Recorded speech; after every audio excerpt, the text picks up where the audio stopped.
Hello everyone, welcome back to this channel. আশা করছি আপনারা ভালো আছেন, সুস্থ আছেন এবং নিয়মিত ইংরেজি প্র্যাকটিস করছেন। তো আজকের এই ভিডিওতে আবারও আমি আপনাদের জন্য নিয়ে এসেছি 3 ধরনের অ্যাডভান্স ইংলিশ স্ট্রাকচার। তো প্রথমেই বলে রাখি, আজকের ভিডিওটা কিন্তু খুবই ইন্টারেস্টিং হবে। মানে আজকে আমি আপনাদের সাথে যে 3 ধরনের অ্যাডভান্স স্ট্রাকচার শেয়ার করতে চলেছি, প্রতিটা স্ট্রাকচারই কিন্তু খুবই ইন্টারেস্টিং এবং এই স্ট্রাকচারগুলো কিন্তু আমাদের ডেইলি লাইফে কথা বলার ক্ষেত্রে অনেক হেল্প করবে। তো ভিডিওটা স্কিপ না করে আপনারা পুরো কমপ্লিট ভিডিওটা দেখুন, তাহলে প্রতিটা স্ট্রাকচার আপনারা খুব ভালোভাবে বুঝে যাবেন। তো চলুন আর দেরি না করে আজকের ভিডিওটা শুরু করা যাক। তোমার সাথে কথা বলার বাহানায় আমি এখানে এসেছি। কাজের বাহানায় সে আমাকে কল করেছে। তুমি বাজারে যাওয়ার অজুহাতে খেলতে গিয়েছিলে। সে টিউশনে যাওয়ার অজুহাতে ঘুরতে গিয়েছিল। তো ফ্রেন্ডস, এই টাইপের বাক্যগুলো আমরা আমাদের ডেইলি লাইফে কখনো কখনো ব্যবহার করে থাকি। তো চলুন তাহলে দেখা যাক এই টাইপের বাক্যগুলো ইংলিশে কিভাবে বলতে হয়। এই প্রতিটা বাক্যে আমরা যে জিনিসটা কমন দেখতে পাচ্ছি সেটা হলো কোনো কিছুর বাহানায় বা কোনো কিছুর অজুহাতে। তো এই যে কোনো কিছুর বাহানায় বা অজুহাতে, এই কথাটা ইংলিশে বলার জন্য আমাদের ইংলিশে যে ফ্রেজটার ব্যবহার করতে হবে সেটা হলো on the pretext of. On the pretext of. তো এই ধরনের বাক্যগুলো ইংলিশে বলতে হলে কমপ্লিট সেন্টেন্স স্ট্রাকচার হবে sentence plus on the pretext of plus ভার্বের আইএনজি ফর্ম প্লাস অবজেক্ট। তো আপনারা স্ট্রাকচার দেখে নিলেন। এবার যাতে আপনারা আরো ভালোভাবে বুঝতে পারেন তার জন্য এই স্ট্রাকচারটা দিয়ে আমি আপনাদের কয়েকটা এক্সাম্পল শেয়ার করব। তো প্রথম এক্সাম্পল হলো টিউশন যাওয়ার বাহানায় আমি এখানে এসেছি। টিউশন যাওয়ার বাহানায় আমি এখানে এসেছি। এই বাক্যটার ইংরেজি হবে I have come here on the pretext of going to tuition. I have come here on the pretext of going to tuition. পরের এক্সাম্পল, তোমার সাথে দেখা করার বাহানায় আমি সেখানে যাব। তোমার সাথে দেখা করার বাহানায় আমি সেখানে যাব। এই বাক্যটার ইংরেজি হবে I will go there on the pretext of meeting you. I will go there on the pretext of meeting you. সে পড়াশোনা করার বাহানায় এখানে আসে। সে পড়াশোনা করার বাহানায় এখানে আসে। He comes here on the pretext of studying. He comes here on the pretext of studying. তুমি স্কুলে যাওয়ার বাহানায় সিনেমা দেখতে গিয়েছিলে। তুমি স্কুলে যাওয়ার বাহানায় সিনেমা দেখতে গিয়েছিলে। You went to the cinema on the pretext of going to school. You went to the cinema on the pretext of going to school. কাজের বাহানায় সে আমাকে কল করেছিল। He called me on the pretext of working. He called me on the pretext of working. তো আপনারা দেখলেন যে এই স্ট্রাকচারটা দিয়ে কিভাবে সেন্টেন্স বলতে হয়। তো এবার এই স্ট্রাকচারটা থেকে একটা বাক্যের ইংরেজি আপনারা বলবেন। বাক্যটা হলো তুমি বাজারে যাওয়ার বাহানায় খেলতে গিয়েছিলে। তুমি বাজারে যাওয়ার বাহানায় খেলতে গিয়েছিলে। এই বাক্যটার ইংরেজি কি হবে আপনারা কমেন্টে লিখে জানান। এবার আমরা দেখব 2 নাম্বার স্ট্রাকচার। আমি এই মোবাইলেই কাজ চালাবো। তোমাকে এই সাইকেলটা দিয়েই কাজ চালাতে হবে।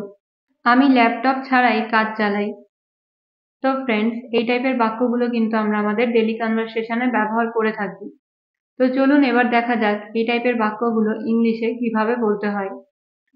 তো আপনারা এই প্রতিটা বাক্যে দেখতে পাচ্ছেন যে কোনো কিছু দিয়ে কাজ চালানোর কথা বলা হচ্ছে। এই যে কাজ চালানো, এই কথাটা ইংলিশে বলতে হলে আমাদের বলতে হবে make do with. Make do with. তো চলুন এবার এক্সাম্পলের মাধ্যমে শেখা যাক যে এই টাইপের বাক্যগুলো আপনারা ইংলিশে কিভাবে বলবেন। তো প্রথম এক্সাম্পল হলো আমি এই মোবাইলে কাজ চালাই। আমি এই মোবাইলে কাজ চালাই। এই বাক্যটার ইংরেজি হবে I make do with this mobile. I make do with this mobile. তোমাকে এখন এই সাইকেলটা দিয়েই কাজ চালাতে হবে। তোমাকে এখন এই সাইকেলটা দিয়েই কাজ চালাতে হবে। এই বাক্যটার ইংরেজি হবে Now you have to make do with this cycle. Now you have to make do with this cycle. আমি এই পেনটা দিয়েই কাজ চালাবো। এই বাক্যটার ইংরেজি হবে I will make do with this pen. I will make do with this pen. আমি ল্যাপটপ ছাড়াই কাজ চালাই। আমি ল্যাপটপ ছাড়াই কাজ চালাই। এই বাক্যটাতে বলা হচ্ছে ল্যাপটপ ছাড়াই। আগের বাক্যগুলোতে আমরা দেখলাম যে কোনো কিছু দিয়ে কাজ চালানোর কথা বলা হচ্ছে, বাট এই বাক্যটাতে বলা হচ্ছে ল্যাপটপ ছাড়াই কাজ চালানোর কথা। তো এই বাক্যটা ইংলিশে বলতে হলে আমাদের ইউজ করতে হবে make do without. Make do without. তো এই বাক্যটার ইংরেজি হবে I make do without laptop. I make do without laptop মানে আমি ল্যাপটপ ছাড়াই কাজ চালাই। আমি ইন্টারনেট ছাড়াই কাজ চালাবো। আমি ইন্টারনেট ছাড়াই কাজ চালাবো।